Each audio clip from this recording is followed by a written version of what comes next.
Often when we talk about content marketing, content-led communications, we look at creating content that addresses our audiences, their fears, their challenges, their pain points, their frequently asked questions. And that's all cool. That's called utility content. And no one ever went wrong being useful and helpful. But if you want to play a bigger game, you've got to start moving into thought leadership territory. And that's when you're exploring ideas in public and you're trying to change the way people think about a topic or an issue. It's not necessarily being right or wrong, because you don't need to have the answers. It's about asking the right questions and connecting dots and bringing people along for the journey. Now, I thought the best way to explain this was to go through a few books of authors who I think are genuine thought leaders. And as we can see, with someone like Seth Godin, who has been blogging daily for countless years, probably 15, 20 years, I don't know, it's getting close to 20 years anyway. He's not sitting there trying to address your fears and pain points. He's probably stoking your fears and pain points to a degree. He's challenging the way you think about leadership and marketing and content creation and all sorts of things. He covers a lot of ground, and as a result, he sells a lot of books. And, is in demand as a speaker around the world. Seth Godin, most of you, if you haven't already signed up to his blog, I strongly urge you do. David Meerman Scott, this is the OG, the original New Rules of Marketing and PR that came out in 2007. He's had about 2,682 editions since.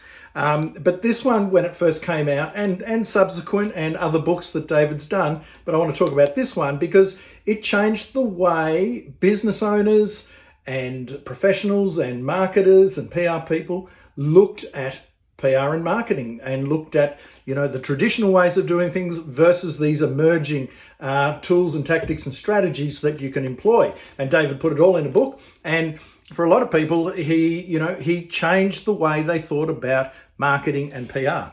That is true thought leadership. And he continues to do that today through his books and his presentations. Someone you might not have heard of, Annie Duke. She's got a book called Quit. I've just finished reading this one. And I mean, what Annie's doing it's quite a thick book actually, but all about quitting. Quitting projects, quitting businesses, quitting careers, quitting all sorts of things. And the good thing with something like this is that it's really challenging reading, but it gives you permission to say, hey, you know what, I can quit that business or that career. I can walk away from this career and I can do something different, and there's nothing wrong with that. But of course, there's a lot of research in this and she goes in quite deep. But it can be a challenging read, and I think for a lot of people who have read this book, they're going to be empowered and they're going to think differently about quitting. That's perfect thought leadership. Mark Schaefer he's been challenging our thinking around marketing, business leadership for many, many years now through his blog and his books and obviously his talks and stuff like that. And he lectures at university.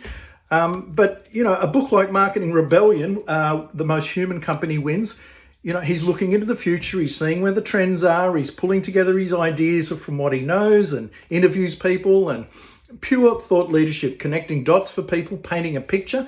And look, you either agree with him or you don't. Some people might disagree. That's fantastic, in fact, for thought leaders if someone disagrees with them. But at the end of the day, this was an uncomfortable read for, if you're a marketer of a big brand, for example, that's an uncomfortable read. His latest one is all around building brand communities. And again, changing the way we think about marketing. And in this case, how we create brand communities, and what does that look like in the future, but more importantly, why he thinks this is the case. And final book for you, it's turning into a book review here, isn't it? Mini book review. I've just started reading this, The Portfolio Life, reading this backwards. The Portfolio Life, this is about taking a portfolio approach to your life and career and all that, structuring your life in a different way.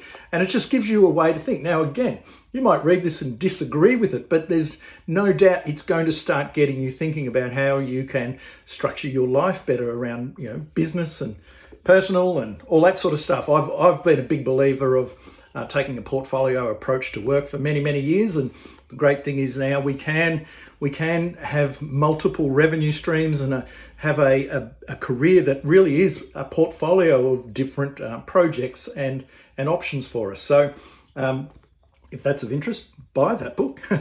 So all I just wanted to get across in this video is just to talk about the differences. Utility content's over there, and that's absolutely fine if you want to be the subject matter expert and go really, really deep into your domain and your area of expertise.